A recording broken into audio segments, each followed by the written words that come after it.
What is up, everyone? Happy Monday. I'm Chris Manning. That is my co-partner, my partner in crime, my buddy that I sat with on Media Row at Cavs Jazz on Sunday night.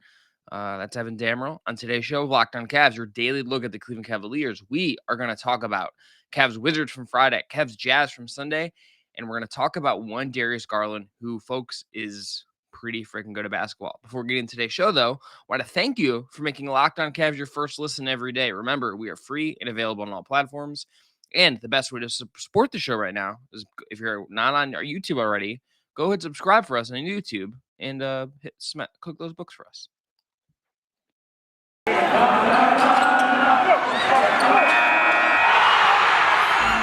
You are Locked On Cavs, your daily Cleveland Cavaliers podcast.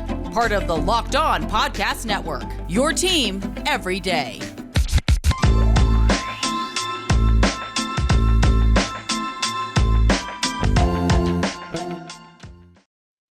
Today's episode is also brought to you by PrizePicks. Check out PrizePicks today with all of their great DFS and use the promo code NBA, or go to the App Store and download the app today. Remember, PrizePicks is daily fantasy made easy. Evan, an eventful weekend of Cavs basketball, capped off by Cavs Jazz on Sunday night. We're not going to, obviously, just because it's the weekend, we're covering some weekend games and things. We're not going to do the awards and sort of the deep dive breakdown that say we may do after the Cavs play the Bucks in Milwaukee on Monday night. But Cavs win in Washington on Friday, kind of boat race the Wizards. Got seemingly annoyed Bradley Beal, and then they lost to the Jazz 109 to 108 on Sunday in a game where they were down 8 in the third quarter. I literally said to you, I think they're going to lose this one. And they did, so I'm like technically right, but they came back, fought really hard, had a chance to win it late. We'll dive into that end of the possession stuff, I think, in detail. But first off, buddy, how are you? I'm good, man. It was really good to sit with you. Thank you for picking me up before the game. Really appreciate that, of course, Yeah, as well. we had a nice caffeinated beverage at a locally owned coffee shop. Shop local if you can, folks, especially Yeah, during we the just holidays. This is a good we're business just opportunity to support local businesses, especially Black-owned businesses. We should get back on that initiative, to shouting out Black-owned businesses in Cleveland. yeah, But yeah. it was a good time, man. It was a really fun game, all things considered. You and I both agree. Like, I thought about midway through the third, I thought this one's over for the Cavs, and they fought hard. I'm talking about Utah, of course. The ass kicking that they had against Washington was just an awesome game in itself too. But yeah, good weekend for the Cavs. I'm sure a little disappointing if you're like a diehard fan. I'm sure there are certain fans out there that are punching air every time Darius Garland does well without Colin Sexton. So it's just weird times, but to get in that kind of camp. But this is a fun team. It's you know what, you can't expect them to go. Well, they've lost 11 games before this, but you can't expect them to go 72-10 this year. Like, I think that's unrealistic. So they're going to lose one every now and then. But like they have in every loss this year, have remained competitive. So it's been a really good time for them. All right, let's go back to Friday first and start there. We'll work chronologically through this weekend. Cavs win Friday 116 to 101. Jared Allen had 28 and 13. Darius Garland had 32 points, 10 assists, and 11 to 17 shooting. He did, just for record keeping purposes, had 7 turnovers. He was 5 of 6 from 3, 5 from the line. Kevin Love had 13 off the bench. Rubio had 7 on 3 of 11 shooting. Overall, Cavs just kind of got really ahead in that one. Won the second quarter, by 14 points. Like, it didn't really matter that they lost. They only scored 17 points in the fourth quarter. Like, it wasn't like a complete performance per se, but they just kind of dominated the first 3, and they were able to kind of cruise through the fourth. Evan, I feel like we should talk about Jared Allen coming out of that one, because we're going to talk a lot about Darius Garland. Jared Allen was the co-star with Garland, I think, on Friday. Yeah, I think they've really arguably been Cleveland's 2 best players. It depends on how you feel about Evan Mobley overall. I said this for Write Down Euclid, but it kind of feels weird to say that the Cavs are kind of organically building a new big 3, figuratively and literally here, with the Allen and Mobley being close to 7 foot, and then even pretty big on the court himself. But they were the best 2 players heading through the weekend. I think Mobley's still trying to get back into rhythm, trying to shake off some of the rust. That elbow injury is a little tricky, but you and I were kind of taking notes on Mobley. Just want to focus on him real quick. Like, during the game against the Jazz, he was taking threes. Against Washington, he was taking threes. I asked JB after the game against Washington, his shot was not falling at all. But Mobley still continues to make impacts in other ways in the stat sheet. Like tonight against Utah, he had 3 assists, 1 block. I think against the Wizards, at the top of my head, he had 2 or 3 blocks and 4 assists as well. So I think this is a really fun team. But yeah, Garland and Allen for sure have been sticking out. And I'm beating the drum for Jared Allen to be an all-star. But I'm not wishing for injuries on any players in the Eastern Conference, but there happens to be any. I think Darius Garland could be a serious option to be a like injury replacement for the Eastern Conference. Yeah, I think like if I was to like tell you like who I thought the most likely person to be an all-star was for the Cleveland Cavaliers, I think It's it tough would if you be look at the grand scheme of the Eastern Conference, though. yeah, I also just like haven't like done this yet, and I just sort of like don't want to like I just like don't want to like I just had it's just like feels too early to me, even though it wasn't. I think like this Cavs win was just sort of impressive because it was just sort of like they obviously lost to the Jazz on Sunday, but Mm-hmm. for them to go in and cap off a week where they beat the Heat, they beat Dallas and they win this game, they get to 13-10 at that point, kind of won and handled this kind of tough road trip pretty well. Like very well by all accounts. Like didn't even have like perfect performances from a lot of different guys. Like I think this Cavs team, like even if like we maybe think okay, I think you and I like in terms of where we're at is like we both think they're some version of good. We maybe not Yeah. think they're top 6 in the East good, which some of the people on our live stream last week seem to think that they should like Yeah, we expect to actually make the 6th seed. it's like we shot the yellow lab during the halftime show. Kind of offended these I'm folks. gonna give you 1 minute in the next segment to vamp show because I would like to people because it was like on that and then like the mascot who was like kind of licking the other inflatable mascot. It was a very weird like set of things going on at that game. It's for the But kids. not that second thing was not for kids. Absolutely, that wasn't for anyone. No one seemed to like that. But this Cavs team like is just in a position where I think like they are some version of good, and for them to go into DC to I mean, like the Beal comments are what they are. Like, I don't really care, but like to him, like they play to their strength Apparently, again. Beal tried to correct the comments afterwards, saying instead of crappy, he said scrappy and was being misquoted. I mean, I I don't know. respect. This Wizards team's weird, man. They have like a weird like grudge against the But Cavs. here's the thing. Here's the thing. If everything in some way is pro wrestling, right? And in some version, like sometimes this stuff ends up. It's not all like shoots and works and things, but like Yeah, sometimes there's just some friction that happens.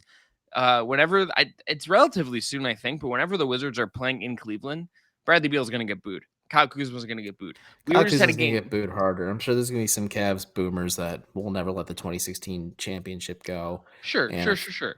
they're gonna be like, it's the Cleveland fans who are like it's Cleveland against the world, and they really embrace that mentality, which I respect. It's fine if you want to have that small man syndrome about the Cavs, be my guest, but.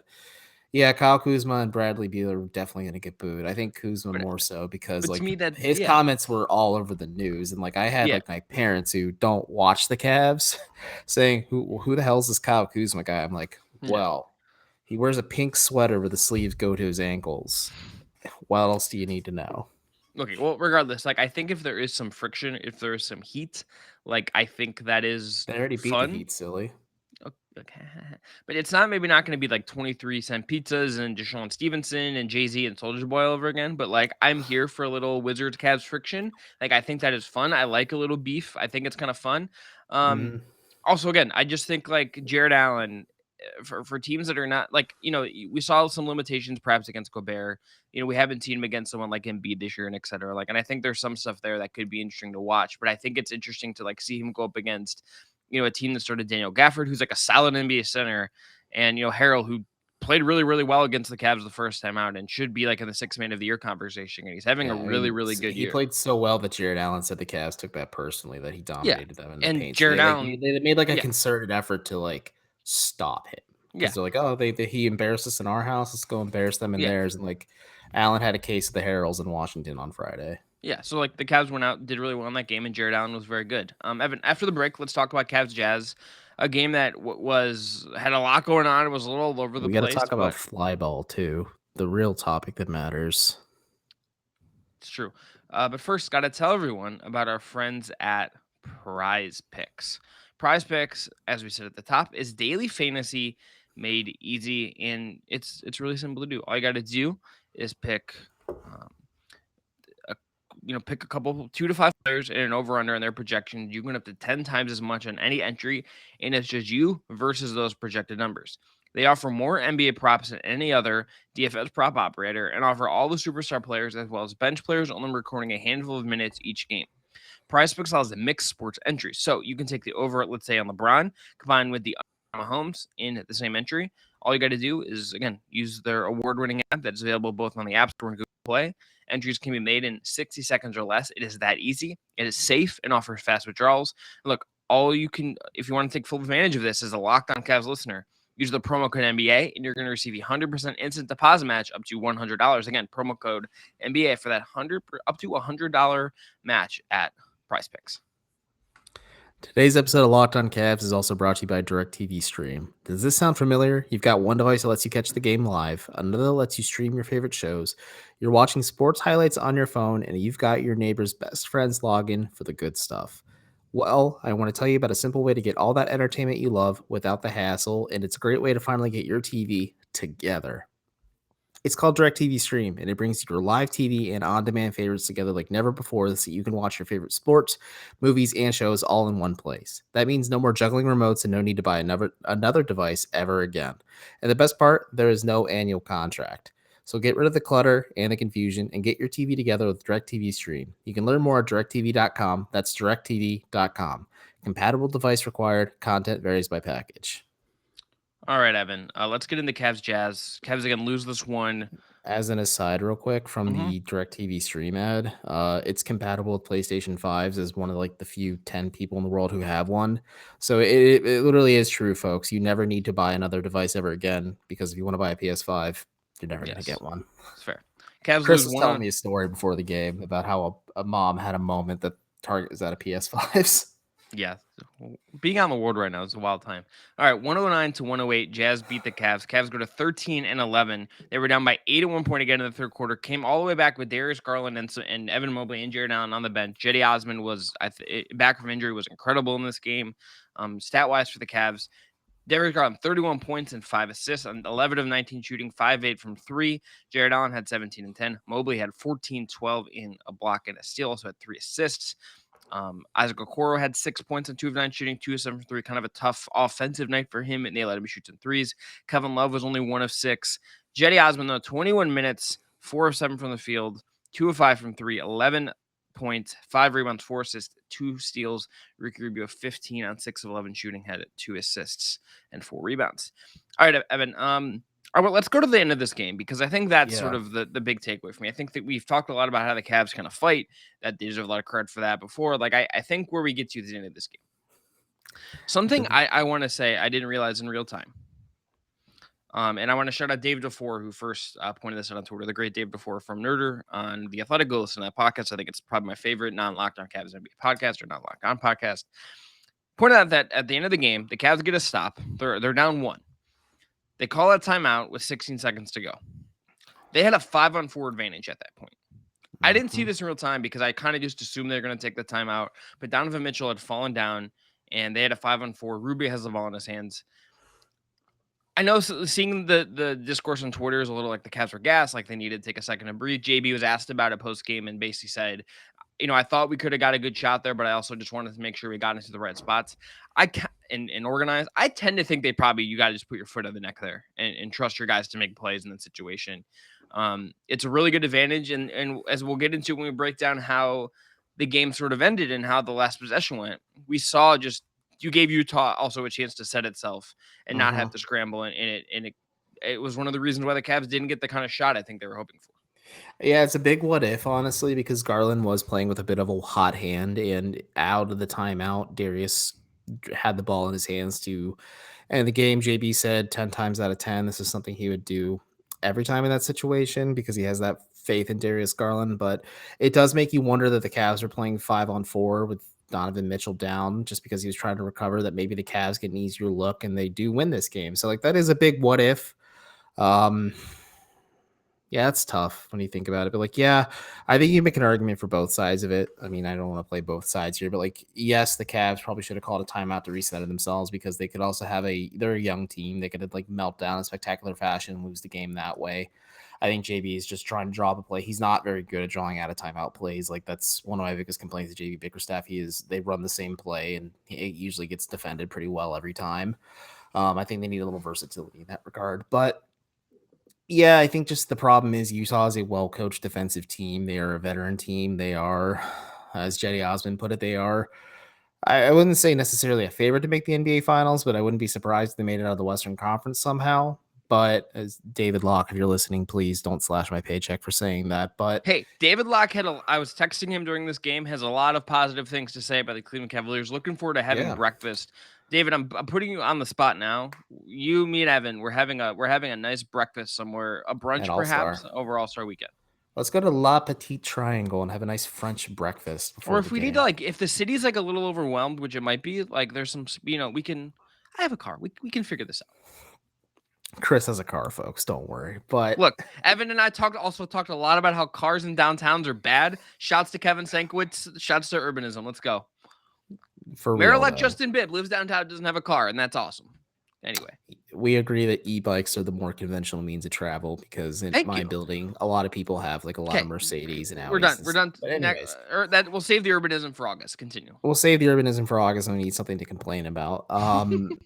This was a good. I mean, I, it's just one of these games where I just shrug my shoulders and go, "Oh well, I'm not going to get too caught up in the details." I did not think the Cavs were going to win this game. I thought this was their toughest test, especially for their bigger players. I think Gobert wasn't impactful offensively, but defensively, he was felt like he frustrated Jared Allen a lot. I think he frustrated Evan Mobley quite a bit too. I think he kept Larry Markkinen out of rhythm as well. Like Rudy Gobert started their brick shit house. Like the Cavs really weren't getting buckets unless they were able to pull him out a little bit and maybe do some cuts and everything. Like the Cavs altered the formula a little bit to try and make themselves more involved against Utah. But I think like the biggest hangup for me is not just that play, but the fact that Utah just outshot the Cavs from three. They hit 6 more 3-pointers. They attempted 48 overall. JB said that's the biggest reason why they lost. It's not going to be whether he did or didn't call a timeout because they're playing 5-4. It's the fact that they allowed 23 pointers to Utah and Utah shot 48 overall. And like Jetty Osmond will always admire Utah shot profile, but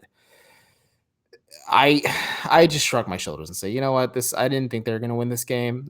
I'm happy they've been competitive in every loss, so like I can't complain too much. I can't sit here and say like, well, this is why it went bad and this is why it went bad. Like, yeah, there's some things I changed, but I understand why JB called the timeout. But it is a big what if of what they didn't and just rode with Darius being the hot hand. Yeah. Here's how the end of the game goes. Cavs call a timeout. Darius Garland gets the ball, gets inside the paint, gets into a position where it looks like he's maybe able to get a shot off, but Rudy Gobert is kind of showing at him. And like he could say differently. I think when you look at the play, the previous possession he had gotten possession before, somewhere in like within very recent memory, he had just gotten absolutely swatted by Rudy Gobert. Absolutely just got his shot knocked out of the stratosphere by Gobert. I think what happens here is he sees Gobert and he pivots and he kind of loses control for a second and has to reset. Then you get to a spot where Larry Markkinen gets the ball. And you could have argued that Larry Markkinen perhaps should have tried to just go and try to attack in that scramble. But they reset to Garland. He ends up getting a long through after he misses. The Cavs can't get the offensive rebound. Mobley and Allen are there jostling, but they can't get a shot up, and they lose. I think if you're the Cavs, you feel like this is a wins and lessons kind of game. I think you should feel like this. I think It's such a good quote. Like Ty was being cheeky, but that is such a good quote. Well, and like I think, but I think to like even like the origin of it, it's like a Conor McGregor thing, if I'm not mistaken. Because he had said wins and lessons. I don't F with Conor McGregor, but I F with Ty Lue, so I'm going to attribute it to Ty Lue. I think it's like a sports cliche, if we're being honest. It's just a sports cliche that is being said. Doesn't the origin of it doesn't exactly matter. Either way, this was a valuable learning experience for the Cavs. But do you agree with my assessment of how the end of that game goes? With Garland getting that spot, getting spooked by Gobert, and then that kind of the flummoxing of the offense kind of stemmed from that. It was pure chaos to end the game for sure.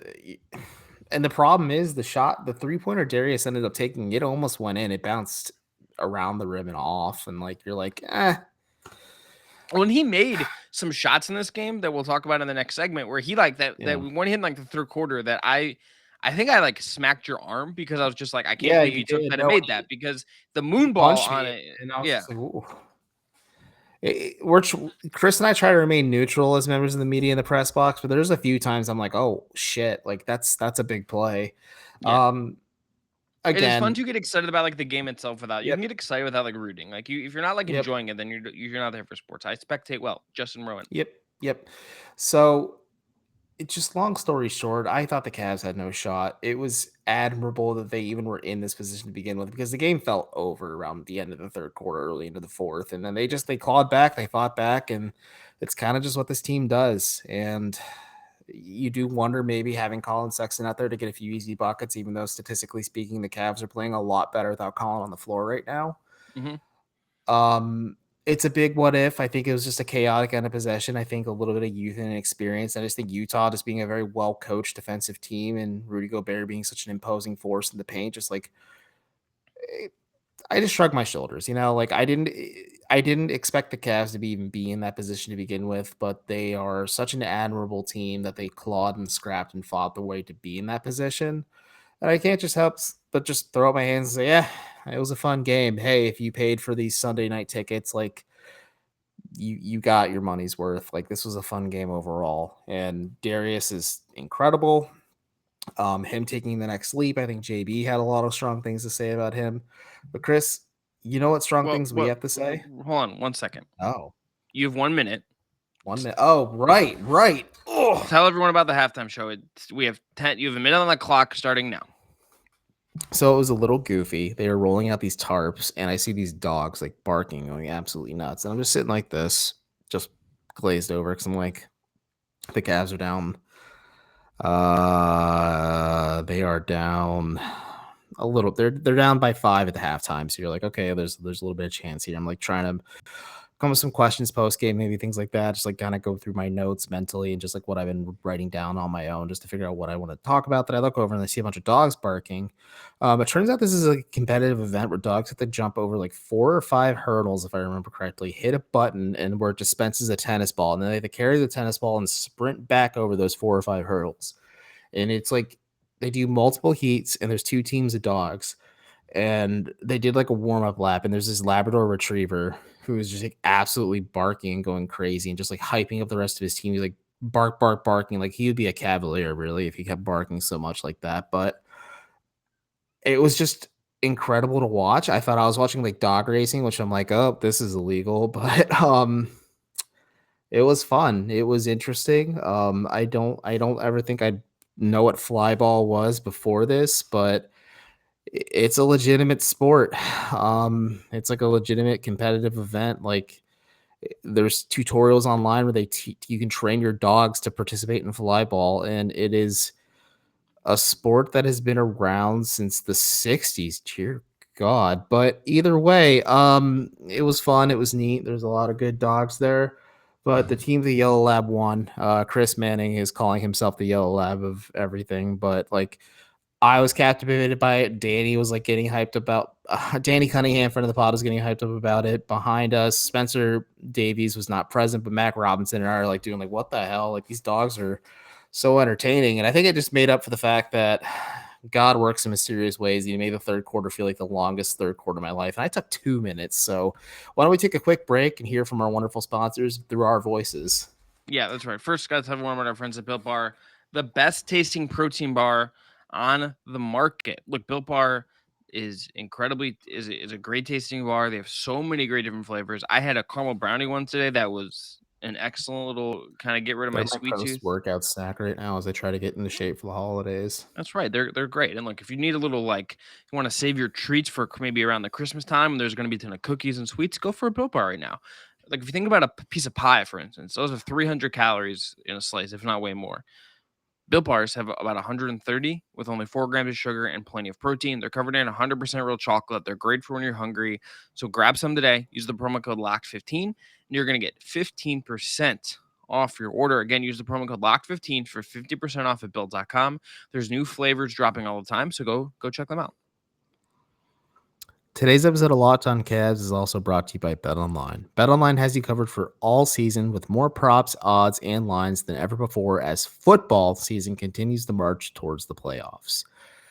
As I said before, BetOnline remains your number one spot for all the sports action this season, and you should head to their new updated desktop or mobile website to sign up today and receive a 50% welcome bonus on your first deposit.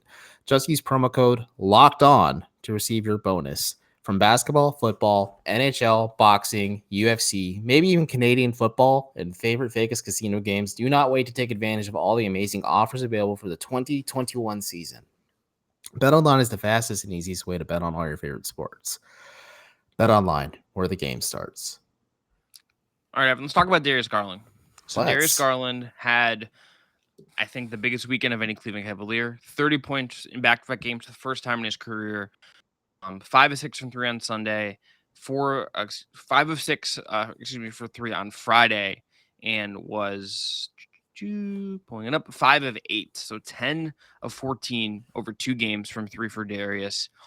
The shot making, I think, has just become really, really key for him. And I think, especially as Rubio's perhaps cooled off a little bit, I don't know if there's any more, like, you could argue Mobley and you could argue Allen. I think there's valid arguments for those guys. But if you're telling me today, who is the guy that is sort of like the most key to making the Cavs function possession to possession on the offensive end of the floor, and thus sort of like overall game to game, I think it might be Darius Garland right now. I don't really think that's that hot of a take because, yes, Mobley and Allen make their presence felt on the defensive side of the ball. Like, Evan Mobley's clutch block to end towards the end of the Jazz game really also helped put the Cavs in that position to get them in like a game-winning scenario like that. But those two can't initiate the offense like Darius does. Like Jetty and JB and so many other players are just lately talking about how Darius is kind of playing chess out there at times, where he sees plays as they happen in real time, maybe even before they happen. He's making the proper reads.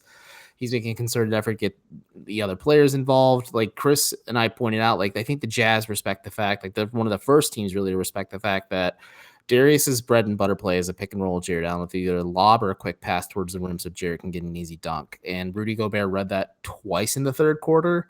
So clearly, like Darius's playmaking is being respected by good defensive teams. And curious to see how other teams defend it going forward because they play Milwaukee tomorrow night. And we should probably try and touch on that before the show ends up. But he's playing really well. And I think the shot making and the shot creation that he is providing in terms of shooting as well. Like I think teams are going to have to respect his gravity a little bit too, and respect his 3-point prowess going forward as well. Be like, I was expecting a leap from Darius Garland this season.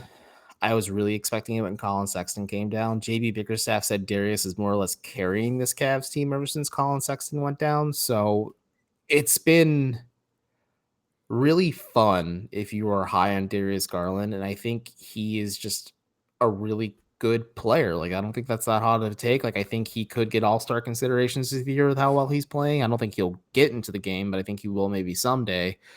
And he's giving me some Kyrie vibes still. Like he stopped on a dime real quick and hit a quick like shimmy layup, like just with some English on the glass. And I was just like, oh, made me think of Uncle Drew a little bit there. So, Darius is fun, man. This has been a really fun week. I think this next upcoming week is another good test for him and the big men. So this is just watching him grow and just kind of blossom in real time is just really neat to see.